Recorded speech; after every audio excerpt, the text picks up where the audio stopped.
Hello, everyone. Welcome to the live stream of the YouTube Creators Hub podcast. My name is Dusty Porter, and I am going to be joined today on the podcast by Gord Eisman. Gord, how are you today, sir? I'm doing awesome. It's a pleasure to be here, Dusty. Absolutely. Well, we had to iron out some technical kinks. Hopefully, you guys can hear us and see us okay.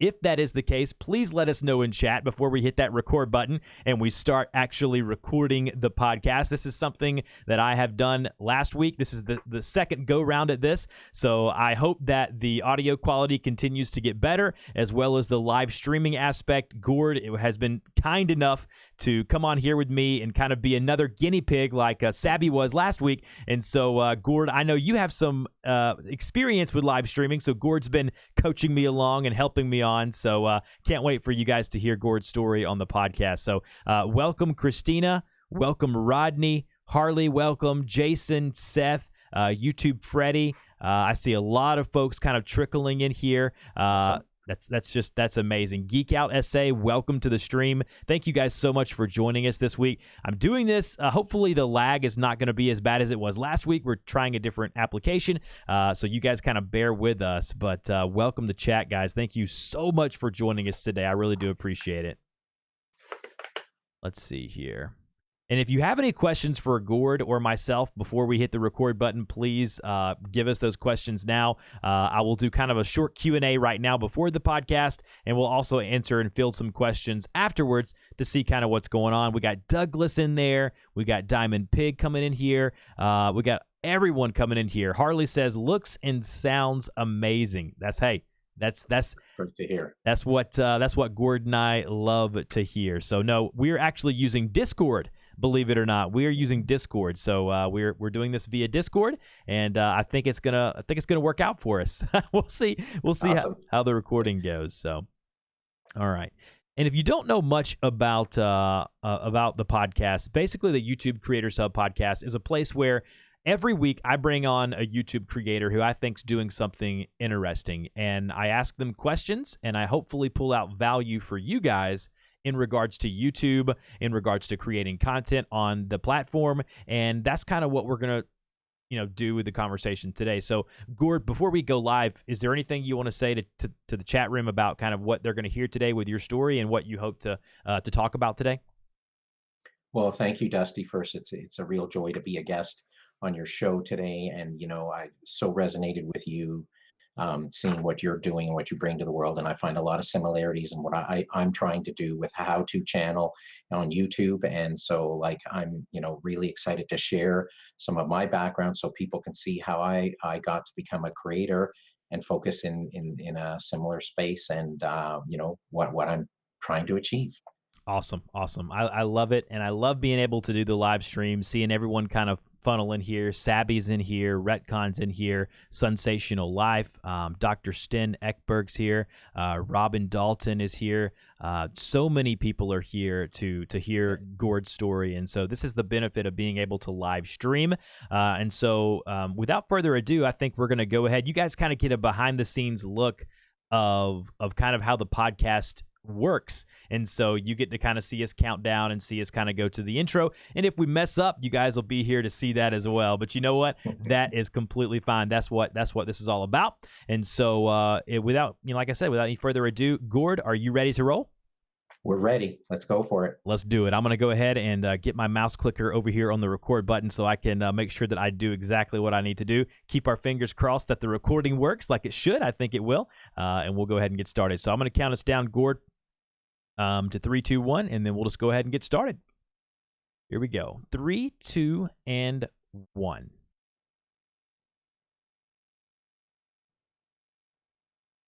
All right, everyone, welcome back to this week's conversation on the YouTube Creators Hub podcast. And I am just so excited today to be joined by Gord Eisman.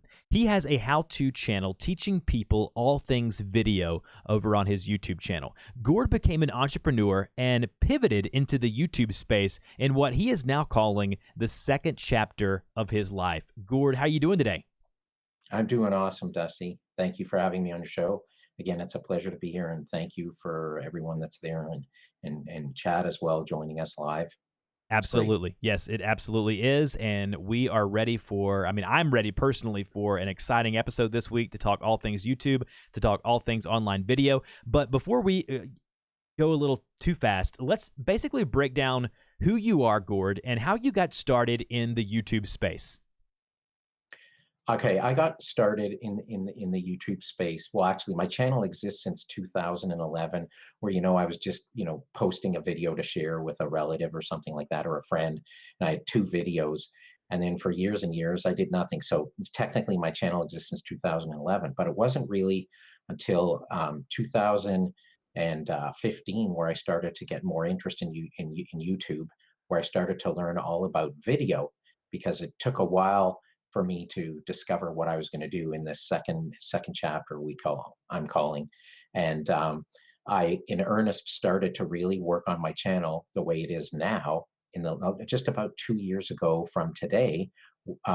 Today, I mean this month, when I was participating in something called Trust Funnel Academy with Brian G. Johnson, and that's where I really started to get inspired, and it was the root point where he started the Tube Ritual group on Facebook, which is growing immensely, and a great community for us, creators to gather and learn from each other. And so I was one of the first in the group. We were, the bunch of us in our group. Brian started up the Tube Ritual, and that's about the timing. So it's been a while.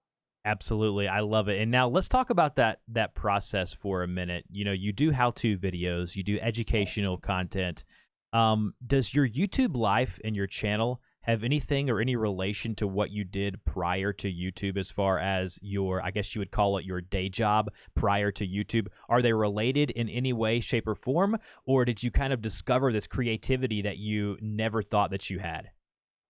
Okay, so this is very interesting. I mean, my whole career, 25 years I'll call it my previous career life, was in the world of IT, where I was involved in consulting and as well core jobs like Oracle and Price Waterhouse in an area called business intelligence and data warehousing. And there I was, in the end, I was working for a company called Mercer, where I was involved in a leadership role in technology, but I was never really exercising, creativity beyond that space. And when I got let go in 2009 to the end of 2009, I was, I was lost. I had, a decent severance package, and I had an opportunity to, over time, reinvent myself and find myself. And believe it or not, it wasn't until 2014 when I actually did something. I created a book which was tied to my photography skills at the time and interest in various things, uplifting messages, some spiritual wisdom, and I created a book with like 70 photographs, and I got so inspired creatively. But I'd never thought that it was something that I would stoke my flame that way after I did it, and so many people reacted to it that I said, well, maybe I can start to explore the creative side and marry it to my technology background. And then in 2015, I got to meet Lon Naylor and Michelle Shane in the Learn Camtasia crowd, where I decided at that stage to take a deep dive into video after exploring all kinds of things like Jeff Walker's product launch formula, some of Amy Porterfield's courses and other things, just going through a whole series of things, deciding, do I want to be doing product launch management or different kinds of things, and I didn't know what I wanted to do. And then I discovered that group and took a deep dive into video, and I just loved it, and I got really inspired by the creative aspects of video. There's a lot of conversation out there, Gord, about smaller YouTubers and about the improbability of growing a channel from the ground up, which is something that you've done, and you've done really well, and you continue to do so. So what would you say would be something that, or a couple of things maybe, that you could attribute your success to? And if there's someone listening to this trying to grow a YouTube channel or starting a YouTube channel, a lot of the questions, the majority of the time, are, how can I get more subscribers? How can I get more viewers? How can I make more money? And all of that is really surface level. And so Yes. I kind of want to go beyond that, and I want to talk about a couple of points that you can look back on in your channel and say it's these few things that I did that really helped me grow and really has helped me continue to grow and have the graph going, up and to the right as opposed to just kind of flatlining. Okay, so there's a whole bunch of things in here. Well, first off, I'm going to say becoming an entrepreneur and a YouTuber and a creator, at like 55, 56 years of age, a few years back, pivoting like that from what I was doing before was, such a shock for me to get deal with all of this. And um, I'll never forget, Brian G. Johnson, who was coaching me and still coaches me, and he's a friend, and telling me that if I really wanted to dig into this YouTube game, which I was really getting passionate about, that I had to have patience, that it's a long game. And I would always think, well, I'm a hard worker, long game, you know, I'll just overcome that through hard work. And the thing is, it really is a long game filled with lots of ups and downs. It's very easy to look at the ticker tape, meaning counting your views on videos, counting your subs, looking at everything from a numbers game, getting absorbed in analytics. And the reality is that stuff can take you for a nasty spin.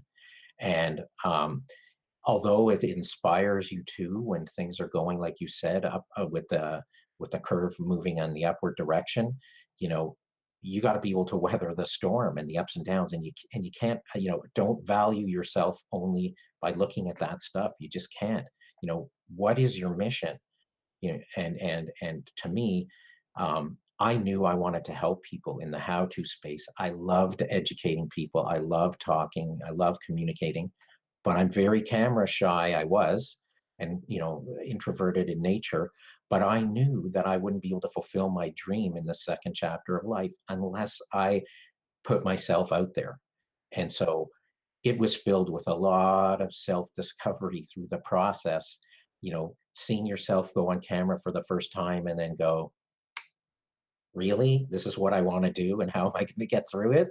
And having amazing supporters, or a lot of the influencers, have been so supportive to me when I've had some down points and pushed me. Nick and Owen and Brian and a lot of others, Eileen Smith, a lot of people encouraging me. And it's amazing how important the community is, and to participate, to get that support, and to be giving in support. Because believe me, creators, it's not just what you see on front, just a beautiful video output. There's a lot that goes into building what you want to achieve. And you know that I think that's a good start there. Yeah, no, there's so much to unpack there, and I definitely want to kind of dive into a couple of points that you made, but I do want to kind of take a side note and say the YouTube educational community is such a great one, and they welcomed me, and it sounds like they welcomed you with open arms. And it's not a sense of competition, it's a sense of we're all trying to help people get their messages heard, and we're out there trying to spread the message that this platform can be used for good, and people can utilize it to grow their business, to build a business, and to, again, spread their message out there, whether, like I said, whatever that message may be. And so I do want to kind of touch on one point that you said there, Gord. You were talking about being a little camera shy. That's a question that I have a lot. You're someone who is coming from the space of not really being in front of the camera a lot until you kind of dove into the YouTube world. And I know for me, it helped me out a lot. All through high school and college, I was a part of the Thespian Society, the drama club. And so for me, having that kind of improv, training, and granted, not very much of it and not very professional, it helped me out feeling comfortable in front of the microphone, recording stuff in front of the video. So what were some things that you did to kind of get yourself in a space to where you did feel comfortable in front of the camera and you did feel comfortable speaking in front of the microphone? Okay, so a few things. what's interesting is before I dove into the video, I was actually going to pursue voiceover. That's why I have this like fancy blue Bluebird microphone, and I was helping produce other people, which I really enjoyed doing. And then a lot of people said to me, you have a really good voice. You need to look into doing things like voiceover and explore that. So I started to explore that. But then, that was around the same time when I dove into the video and learning Camtasia and getting really inspired that way. But doing voice acting would have allowed me to not be in front of the camera. So when I put myself out there, and that was when the Tube Ritual Challenge started, in terms of putting me on camera. And I say that because for the time before then, since I started diving into video, I was mastering things like whiteboard sketching videos, PowerPoint slide videos, and just like, so enjoying, thinking that that's all I had to do. But I knew I wasn't going to be able to get in front. So to get over the shyness, the fact that the challenge was put out there and making a commitment and making yourself accountable to something else will really help to boost you. And I mean, I struggle with this now, just, most recently trying to be consistent in scheduling to be consistent to schedule producing content. And it's easy for me to drift off into all kinds of side projects and things I want to pursue and do, and dismiss things and not be committed. But just like getting in front of the camera, I knew and accepted that I'd have to be patient and find my way by getting on, getting some feedback, and that community, the communities I belong to, like the Camtasia community and others. I would throw myself out there. I would say, okay, people, what do you think? And boy, did it need a thickening of my skin to be able to get more comfortable with allowing that feedback, because I felt, oh, but I really did this. I would you always be protecting yourself in justifying your behavior or your execution on camera, and you think it was fine, and then you realize, there's a lot you can still be doing. And to this day, I still feel that way. It's trying to find being comfortable in your skin when you're on camera, to feel like it's you, so that whatever goes around in your head about your performance and what you're trying to do when you're live becomes almost like non-existent, so you're in a flow and you're more natural. And I think that's something that I feel I'm pursuing, on an ongoing basis, and I'm hoping that each time I get out there, it gets better. And being open to criticism and feedback, constructive criticism, can take you a long way. So I learned techniques from voiceover, about how to warm up your voice, different things and actions, and I'm sure you, from having improv experience and acting experience, that you would have learned about different things that you could do. I actually just tried to carry some of those body language related things into figuring out my flow. And I've also taken several courses. I took a great course with someone like Steve Washer on visible authority. And so, I've been really trying to study how to bring the best of me out when I present. And, just as a side note, I still love my teleprompter, but I know it's holding me back from being able to deliver like I am here today.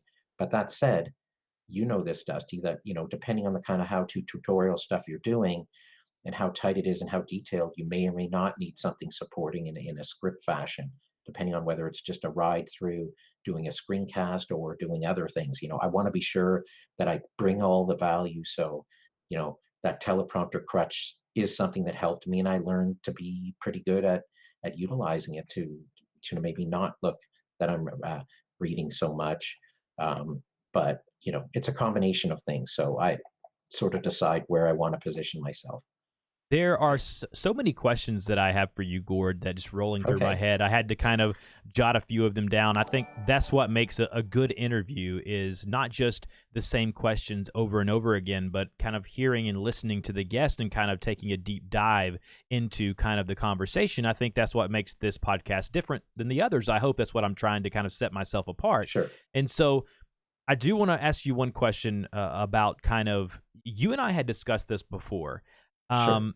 You and I have a slight age difference in Yeah. where we are, and you made a comment to me when we were having our pre-call for the show about you wanting to kind of encourage people of your generation that they can do this, that they can create video content.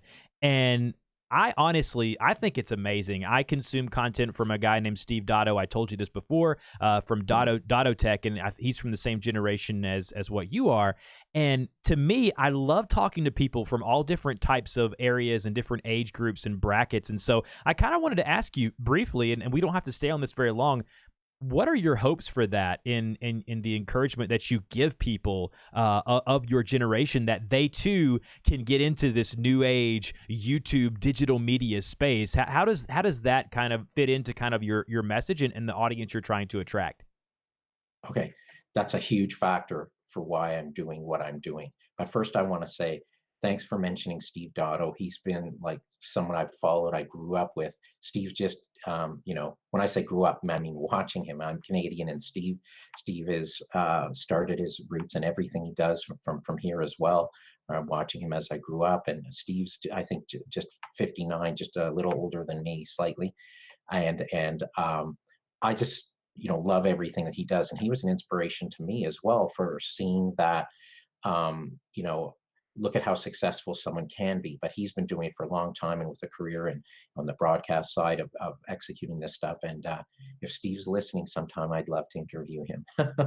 But to get to your point, you know I want to write a book one day, and it's going to be called From Resistance to Resilience. And the reason is I want to show people in this second chapter of life, which I call meaning 40 plus, that we can pivot, we can take on something new. And I want to be like a case study for that, to be able to inspire others to say, hey, don't let the tech intimidate you. Don't let the fact that there's editing software, oh, you have a phone, there's different levels you can start at. A lot of people don't get started because they look at the whole thing and it's just, so overwhelming. And because I'm not a youngster, I'm young at heart, but I worked through these hurdles, and I can help a lot of people dealing with this kind of transition. And you need to be patient and not give up and not quit.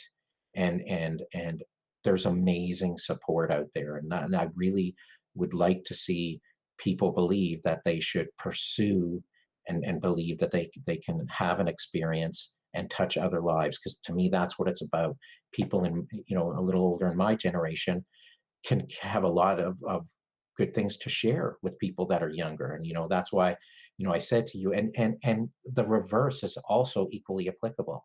I mean, I was telling you, Dusty, that I have friends that are much younger than me, and it's changed my whole perspective on sort of where they're at, how they sort of came to be in their passion and their pursuits, and how they tick, and how it's different than how I grew up and when I was, in their age bracket. And so I think we all have a lot to learn from each other.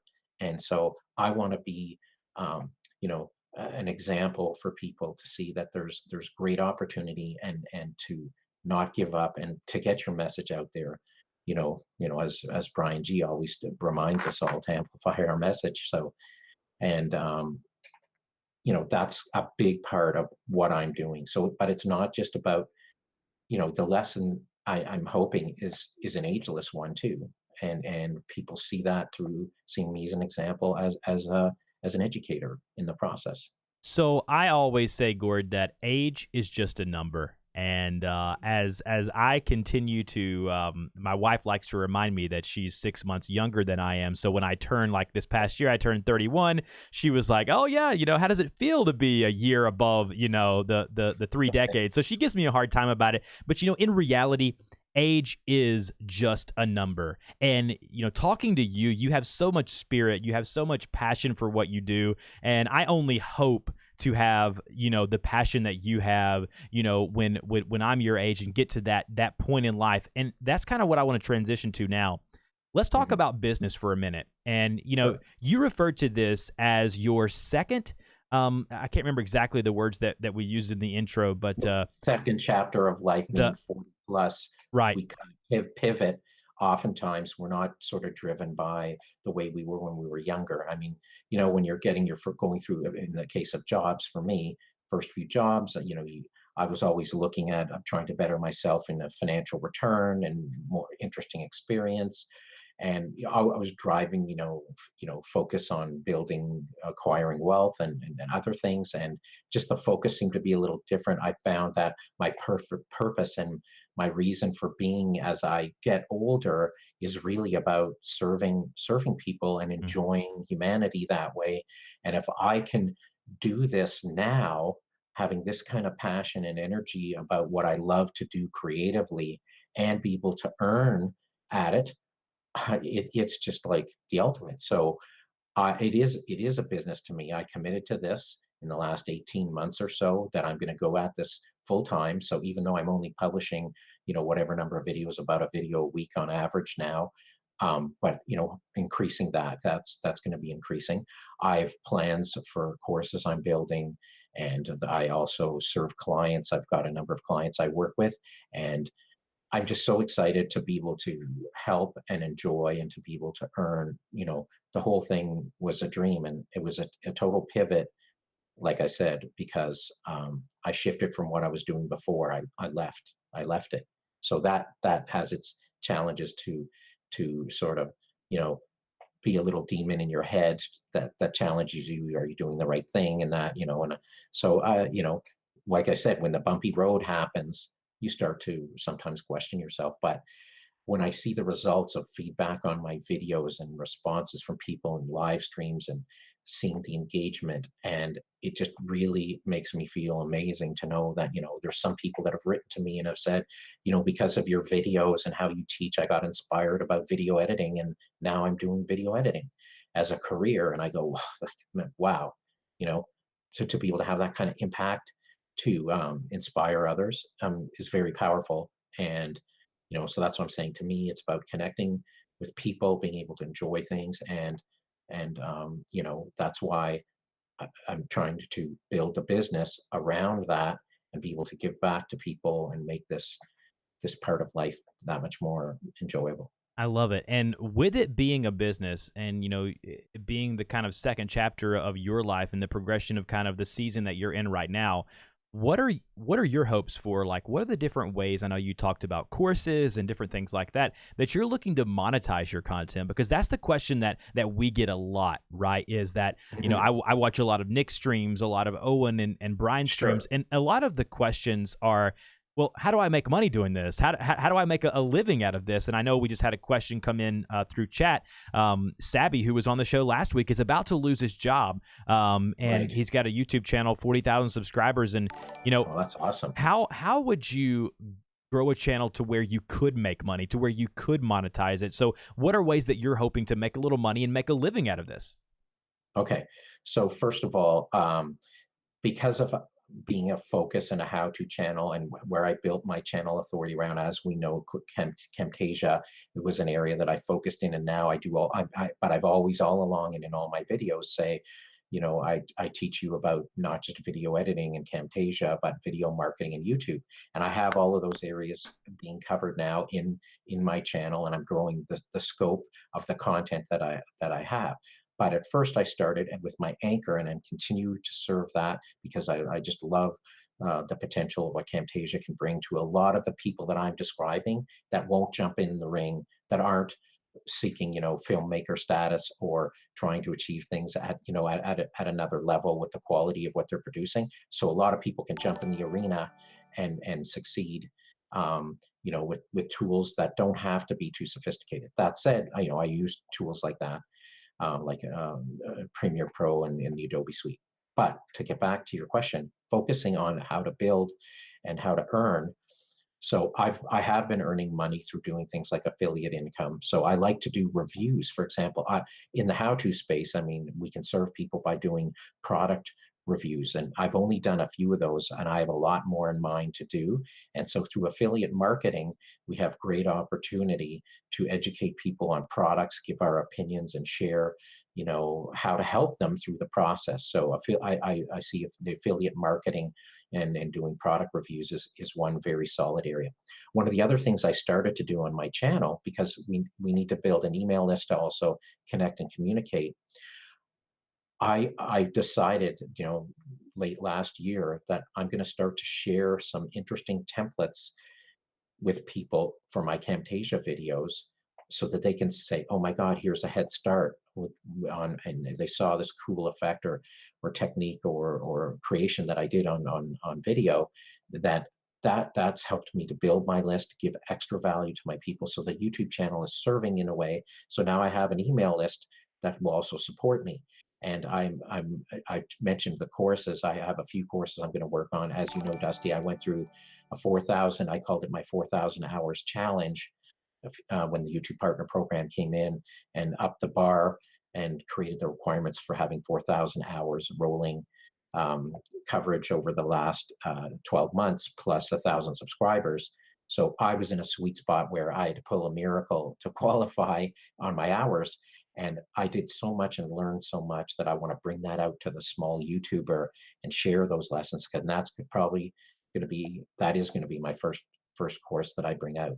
But I have a couple of more plans. So course content is a big thing. And I also serve clients and I do coaching. So whether people are doing their own productions and need help and guidance on how to package themselves, how to produce, how to edit, how to, what video ideas to come up with, or how can I help my persona or my channel or my website or do whatever. Plus I teach people on how to get going on YouTube and make the channels to be something that they want, and even if they're starting from scratch or depending on where they are. So I see many avenues that there are opportunities to do this, and that's why I engineered my channel to be sort of diverse across video. So I do a lot on video marketing stuff by doing videos on showing people how to do things like Square Video and Facebook video memes and other stuff, and Instagram video.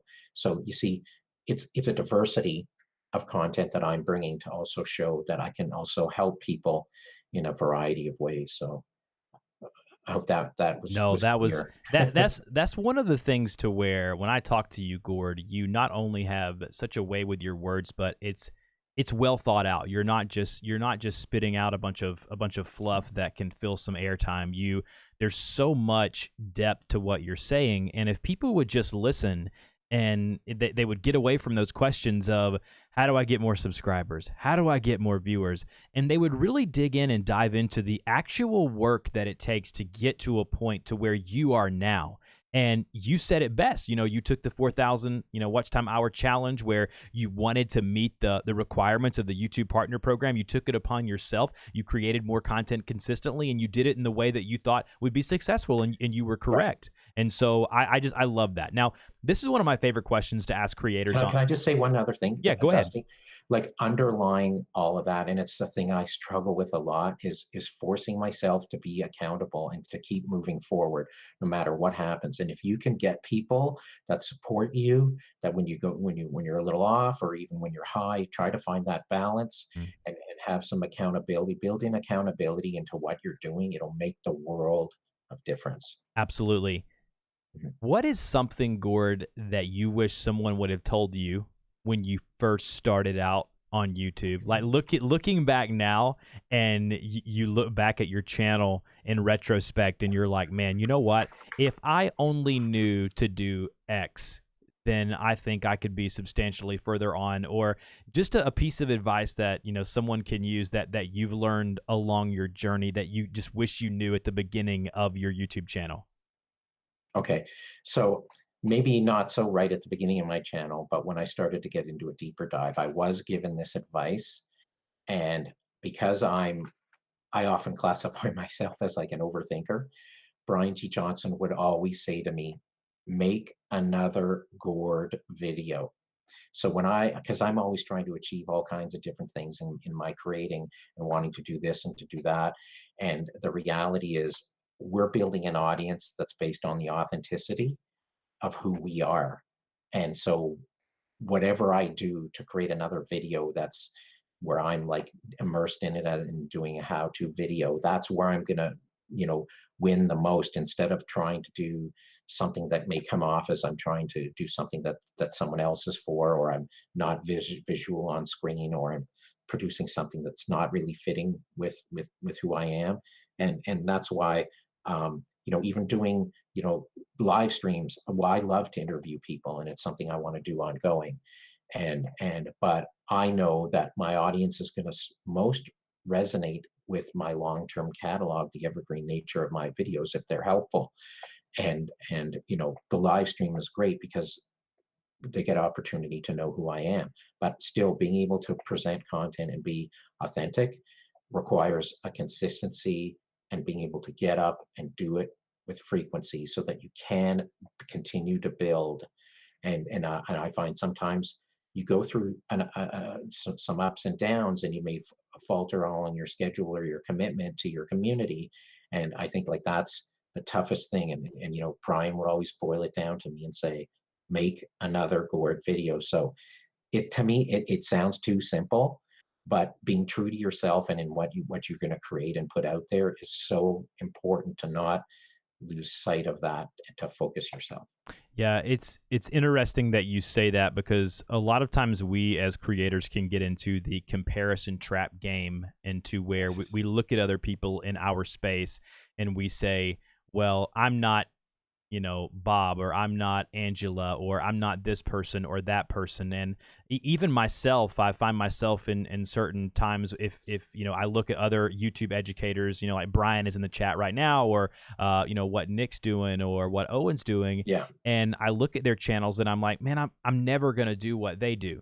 But yeah, I have to keep reminding myself, and I take a journal, and I take notations of stuff down all throughout the day of kind of what I want to do. And right. at the beginning of every day, I try to kind of jot this kind of quote down. It says, just be you, just be who you are. And just kind of like what you're saying, what Brian told you, just do another Gord video. We all have our personalities, and we all can add a special spices, whatever you want to call it, to our channel, to our content. And if we just be us, if we just do us, a lot of times, not a lot of times, every time, that's going to be enough. And that's what most creators don't understand, is that they think they've got to be the next Casey Neistat, or they've got to be the next this or that. And that's not the goal here. The goal is you've got a message. Casey had a message. You have a message.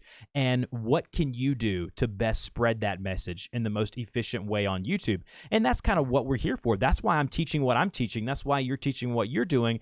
And that's why I do the podcast, is because I want to help people get their messages heard. That's it.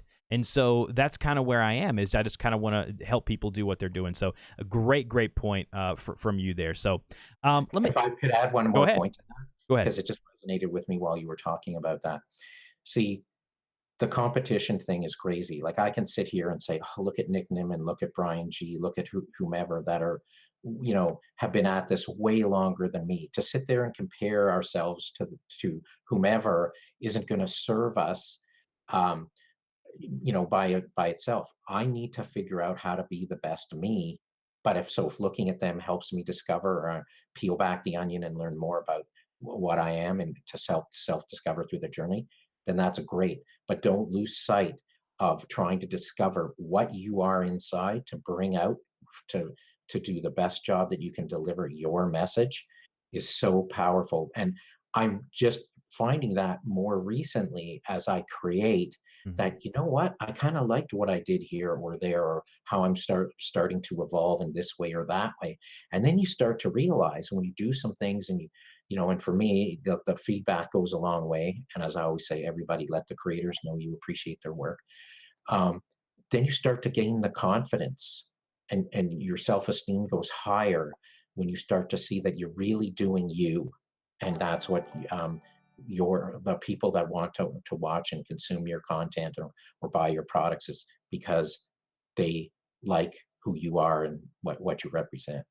I love that. And I love all that you stand for, and everything that you're doing. And I'm so glad I brought you onto the show. A couple of final questions before we close out today. And we've got a lot of action in chat right now. The chat's blowing up. Everybody loves awesome. everybody loves what you're doing, and I think that's definitely a sentiment across the internet for sure. But I want to ask you a question that you and I talked about in our pre-chat kind of Zoom call there, and you talked about how perfection a lot of times gets in the way, and as creators, I know I'm a wedding videographer on the side. It's a little side hustle of mine, and I love videoing. I love just the whole platform.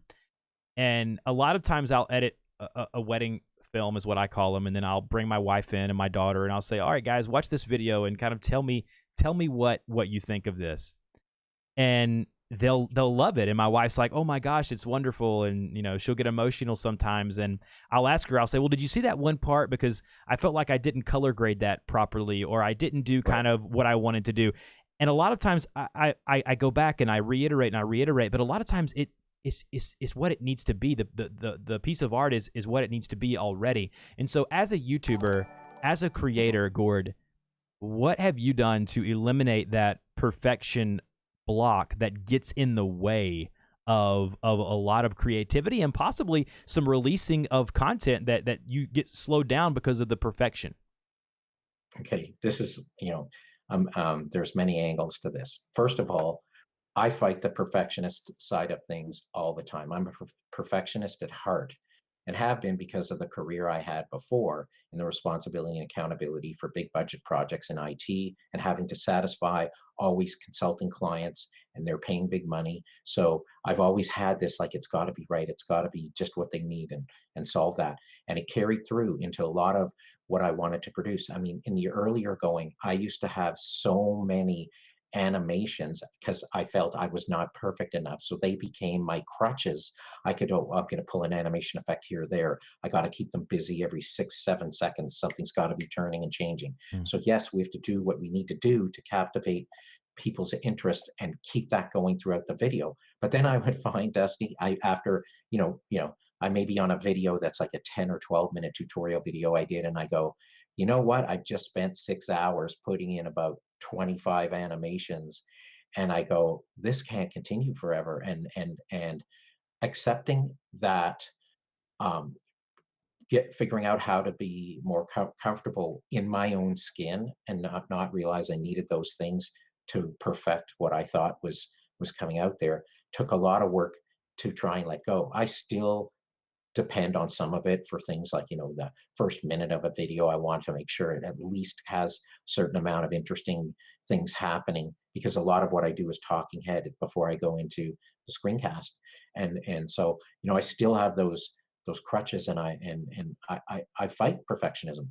And sometimes it's like, I may have a list of all kinds of videos I want to do, and then I'll go through, I'll do my research to confirm what I want to do. And because the perfectionist in me is there, I may decide, you know what, that isn't going to happen. So it actually gets in my way a lot. Mm.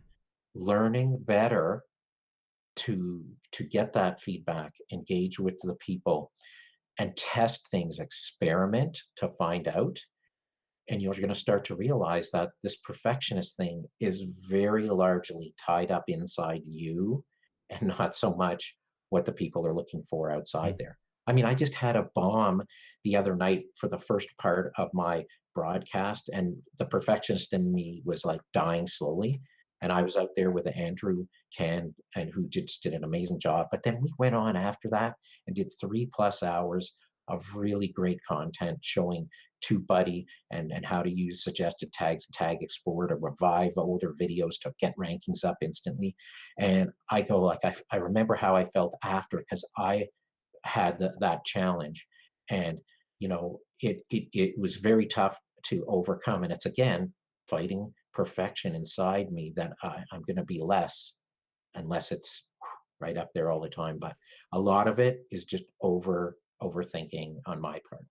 A lot of times we have to balance the inner demons of trying to perfect something and then release Yeah, something of quality. There's a difference in always striving for something that's just around the corner, because a lot of times if you keep doing that, if you keep pushing, I know currently I'm in a position to where I have a course that I'm working on with someone, and we've talked about starting sure. it, and I feel like that we're not the other person, but myself personally, I feel like I've kind of left something to be desired because I want to strive for perfection. But Right. a lot of times, I know Zig Ziglar used to say this. He used to say it's much easier to improve upon something than it is to start something. And Yeah. so when we're aiming for perfection, then a lot of times it really does put a damper on the amount of content and the type of content that we can release. So I can Yeah. definitely kind of resonate with you there.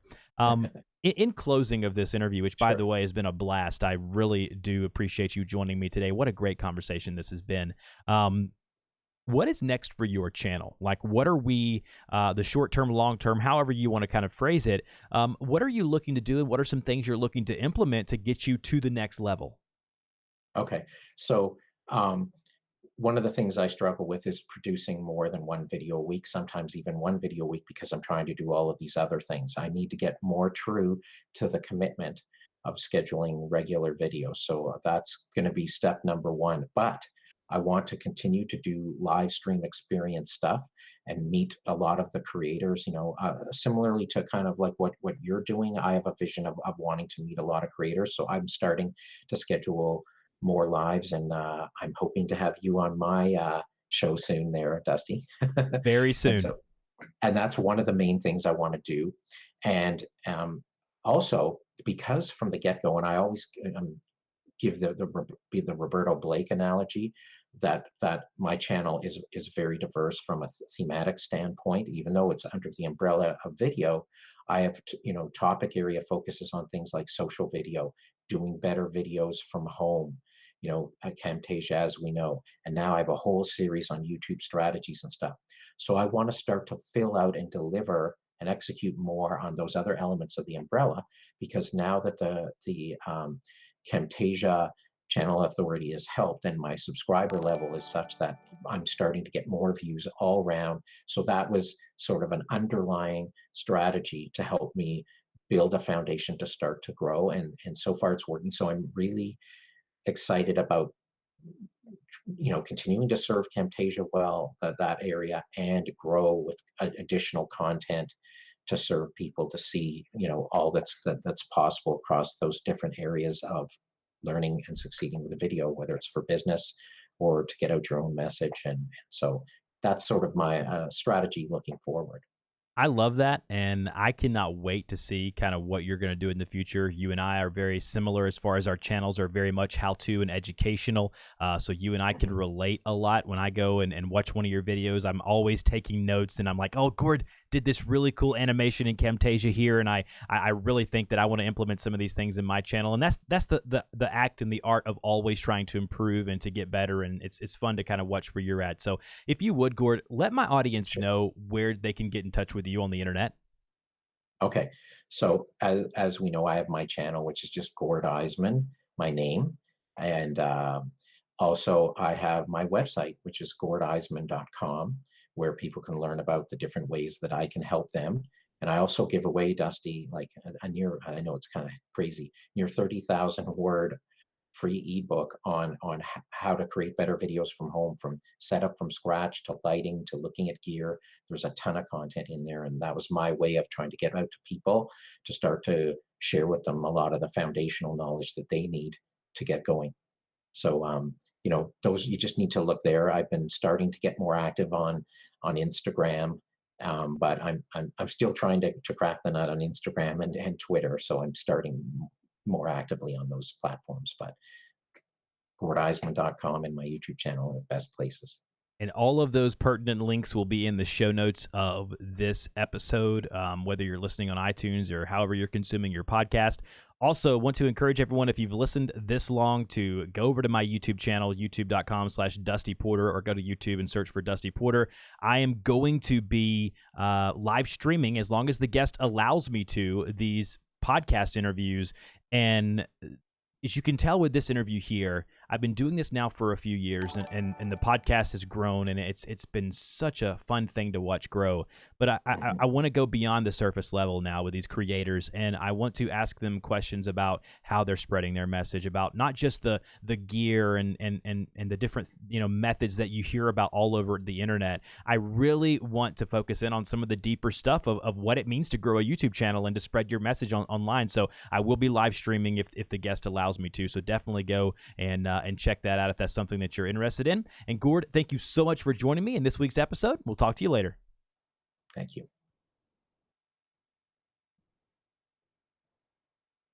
Look at that. That's a show. Awesome. Look at that. You can open the chat now, Gord. I think you need to. You're getting a lot of praise in there. I want you to get in there and see what everyone's talking about in there. So how do we are we still live Oh on yeah. there? Oh yeah. We're still live. We're, Cool. we're gonna take a All right. couple of I'm gonna bring it. questions. This is gonna be fun. Okay, so Couple of I just got questions. it. I got to go to the video.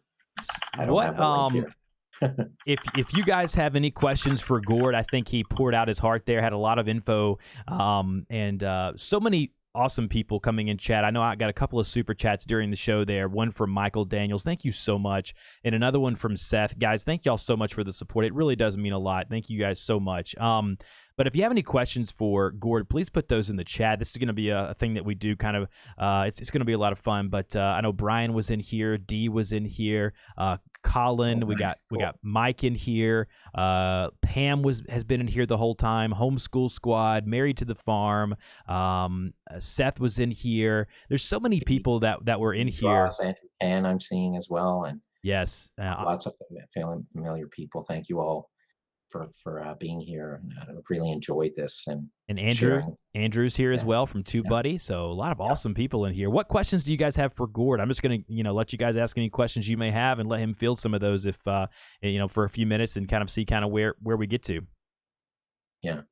And while we're waiting on that, Dusty, I just wanted to mention that, I'm really looking forward to learning some tips and tricks from you on podcasting, because as I continue to move my live uh, activity forward, I'm looking forward to learning some of the ropes from you, because you've been doing this, like you say, for a while now, and I just love the way you run the show and Uh, just appreciate it. a lot of it is trial by fire, right? Like you get in here and and you never know what's going on, but it's fantastic. D asked in chat, D Nimmin, thank you Yeah. so much, D, for hanging out. He said he missed the start of it, so give him a concise description of kind of how you got started Sure. on YouTube.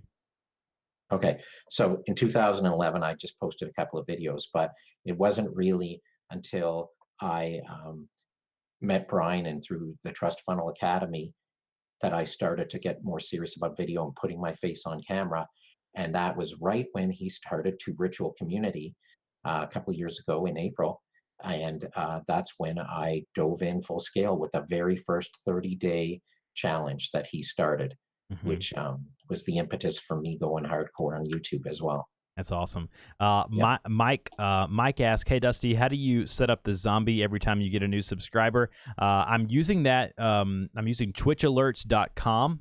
It's again, I like to add a little bit of my personality and a little bit of fun to the streams, and so I have an alert box set up. If you go to Streamlabs.com, it's not Twitch Alerts. I'm sorry, it's Streamlabs, and then they have a widget called Alert Box, and you can basically set up every time someone gives you a super chat as a creator, or someone subscribes to you, and we got a good amount of subscribers during the 30 minutes that we were streaming there, which was amazing. So and Mike also asked what kind of microphones. I'm using the Shure SM78 or 7B. I'm not quite sure. I think it's SM78. And then Gord, what's the microphone that you're using? I'm using a Bluebird. It's called. Bluebird. Not Nice. not many people know about it. But it's a few levels in their line above the Blue Yeti. There's something called the Blue Spark, I think, and then the Bluebird in terms of the progression of the microphones. And like I said, when I got this microphone, it was originally for me to be doing voiceover work, and I got to test out. I went to a music store, and I recommend this to people if they really want to get a high quality mic, not just by looking at what other people are using per se. You can go to a music store, and oftentimes they have a whole series of amazing mics Mhm. that you can actually test out in store with headphones on and experience, how you sound. Mm-hmm. Yeah. So I'm using the Shure SM7B. Is the name of this microphone, and I use this one primarily for podcasting, and then the one I have over for my voiceover work over behind me. When I get myself in my cocoon here and I do my voiceover work, I use a some people call it a Neumann or a Neumann, whatever you want to call it. It's SM178, and it's a very nice condenser microphone. So that's kind of what I use. Someone asked here, Gord, they said, Geek Out says, we are 44 and run a live geeky YouTube show. How do we get a younger demographic to watch our content? Okay, this is a very interesting question. When I first started out producing my content, I thought, okay, my demographic has to be focused on, you know, I'll call it, say, the 40 plus crowd. And I was kind of determined. I created my avatar, what I thought my client was to be. But the irony is, through using tools like TubeBuddy, I would regularly look at my demographics and I would notice, well, like they're they're they're they're following me across the board in all age groups, and that, which I've come to learn and accept, was because I'm doing how-to material. So I'm mainly appealing to the beginner and intermediate skilled people.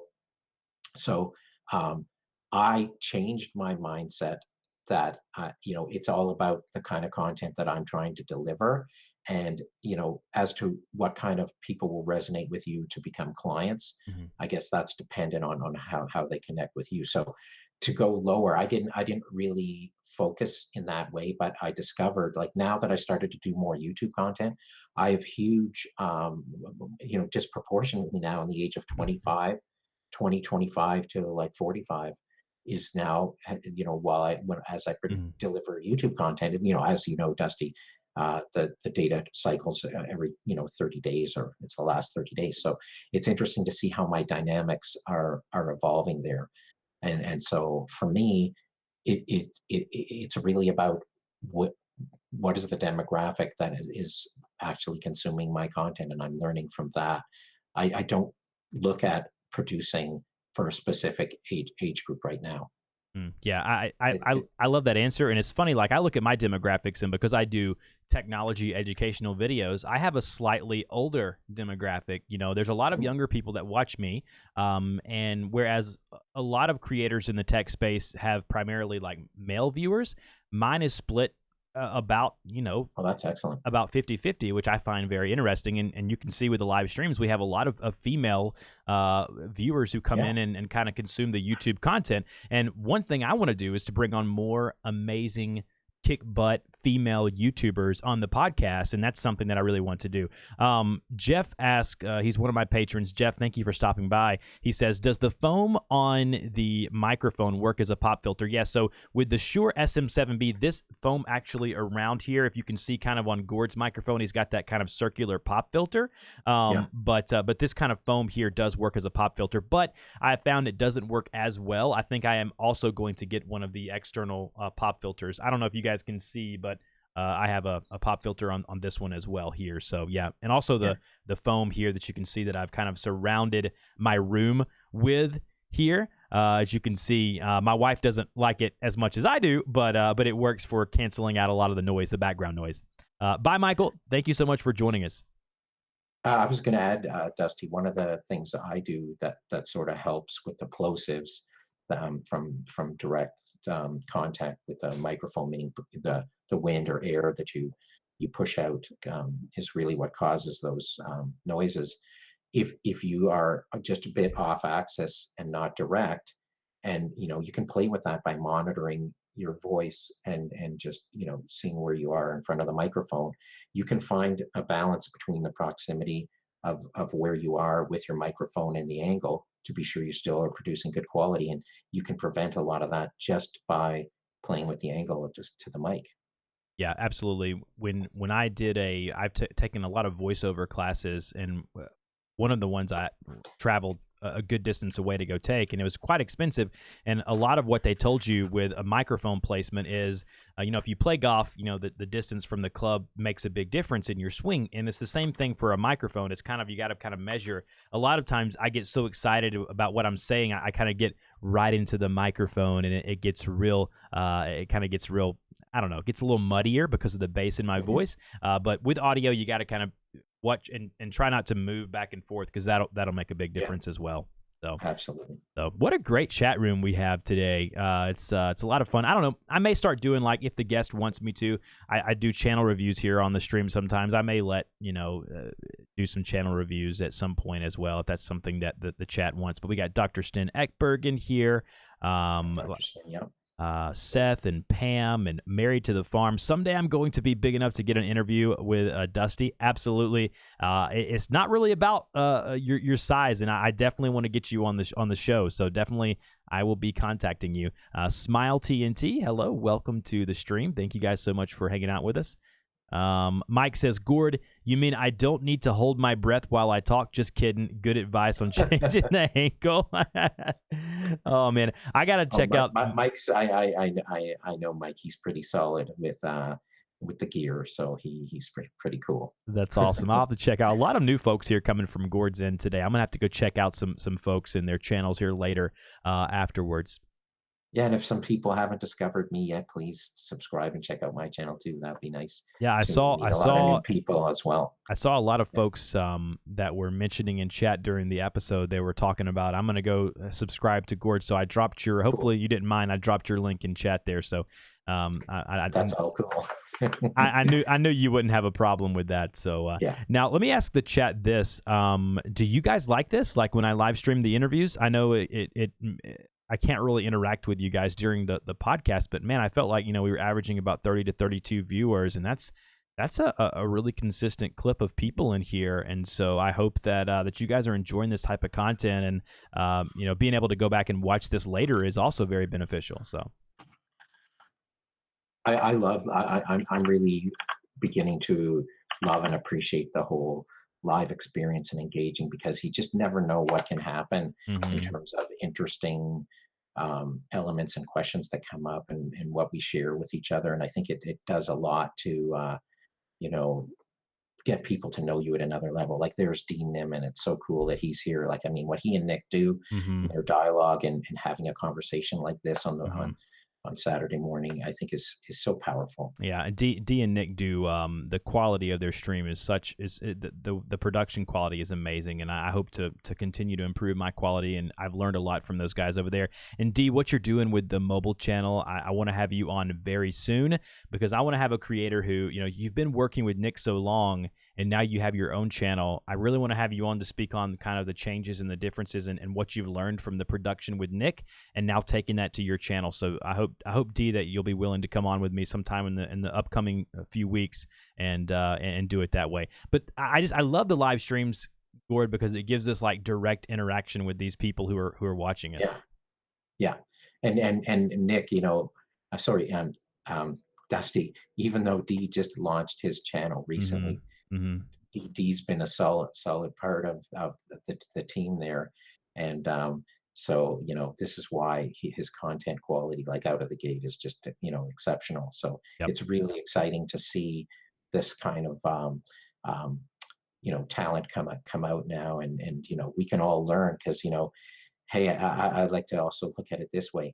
D's got big shoes to fill as a That's right. That's exactly right. You're exactly right. So we should appreciate what he's doing as well. So, because I don't think I would like to have that kind of pressure on me too. Jeff said, need something for us 9 to 5ers. Yeah, Jeff. So the way that I'm gonna structure it is, whenever I can get the guest to come on for the live stream, even if it's at a later time or date, then I definitely will. I will definitely, some of these live streams may be later in the afternoon. I try and do them during the day, because this is what I do full time, and I know, but everyone is not like that. And also what happens is, in the afternoon, I have a 3-year-old who is running around here, and she's always knocking on daddy's door, which is great. I want her to feel like she can always come in and talk to me and communicate with me, but it's hard to record a podcast when you got a little one running around and daddy, which is, you got to kind of balance that. So it's fairly difficult. So yeah, how do you find, Dusty, the difference in time zones affects things from participation level for your audience? What have you learned? It's interesting.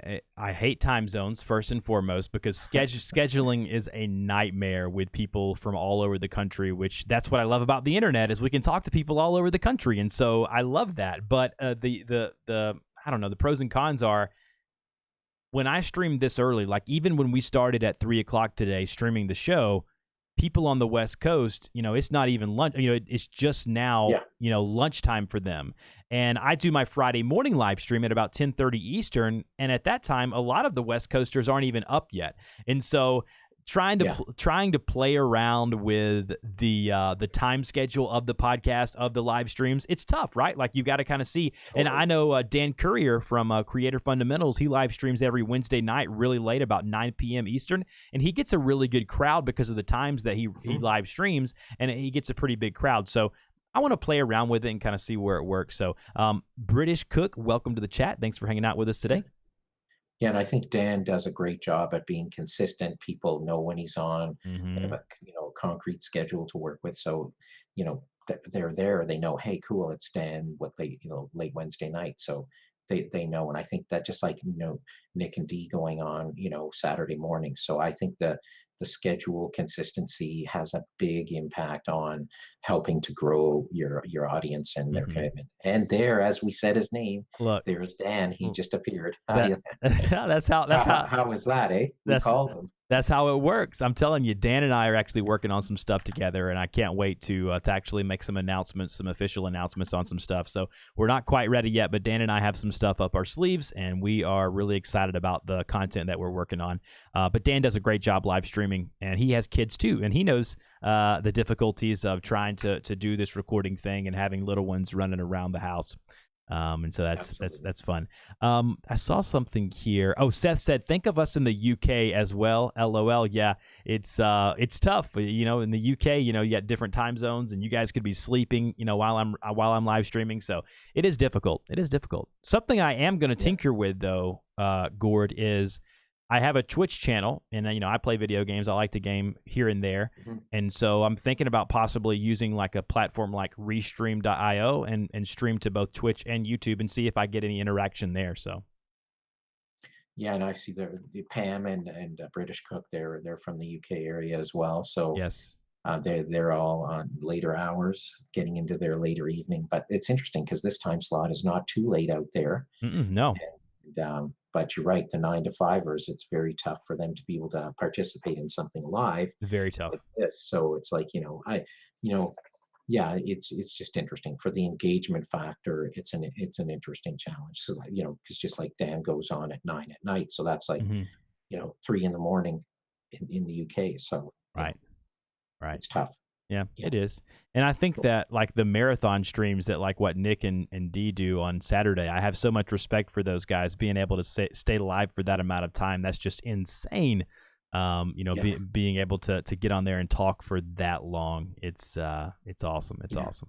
It's funny. Another dynamic to the whole live streaming thing is when I was doing my challenge, I was like, oh my God, how am I going to fill the air for half an hour or 15 minutes? And, at first when I did a couple of solo ones, and I managed to go for like an hour or an hour plus. And likewise, when I had a guest, I think with Brian, I went for 2 hours and 40 minutes and with Nick for an hour and 40 minutes. And I go, holy cow, it's like, you just don't know where it's going to go and where the conversation is going to go. And as long as it's interesting and engaging and people are enjoying it, it's just fantastic. But I think people, I need to allow more to just go with the flow. So like me getting experience here and working with you like this and seeing all the people participate, I'm just like super enjoying it. And the time flies too, right? Like you look at the clock and you're like, oh my goodness, I can't believe we've been streaming that long. It's just kind of, it's the way that it works. So I find that to be extremely interesting. D says coffee is what keeps them going. Yeah, I hear you. I'm not much of a coffee drinker. I like the Starbucks white mocha every now and then, but other than that, I'm not too big on the whole coffee thing. So remember, they start at 9 a.m. Saturday morning Eastern time. EST. So, but that's like their nighttime there, like probably 8 or 9 o'clock when they start. Right. So they probably don't end up till 2, 3 in the morning based on how long they go. So yeah, and then I guess if you load yourself with coffee, trying to fall asleep after that. That is awesome. What a great stream it's been today. This has been so much fun. I think we're gonna close it out. I do want to say thank you guys for joining us today. I will be, as long as the guest wants me to and will allow me, I will be live streaming the future podcast episodes. If you want to catch those and subscribe to it, over on iTunes. It's just the YouTube Creators Hub over on iTunes. We normally rank in the top 50 or 75 of business podcasts, which is awesome. So guys, definitely go check it out. Thank you guys for all the interaction today. Gordon and I really do appreciate it. We've had such a great time kind of hanging out with you guys. But we're gonna go ahead and close it out. And thank you guys so much. Don't forget to subscribe to the channel and like the video. Go check out what Gord has going on over on his channel. And Gord, do you have any final words? Just that it was a joy, a lot of fun, and greatly appreciate being here. And thank you all for coming out. And it was great to see you all participate in the chat and be able to spend some time answering some questions. That's great. And this has been great, a great experience. Thank you. All right, guys, we're going to go ahead and end the stream now. Talk to you later.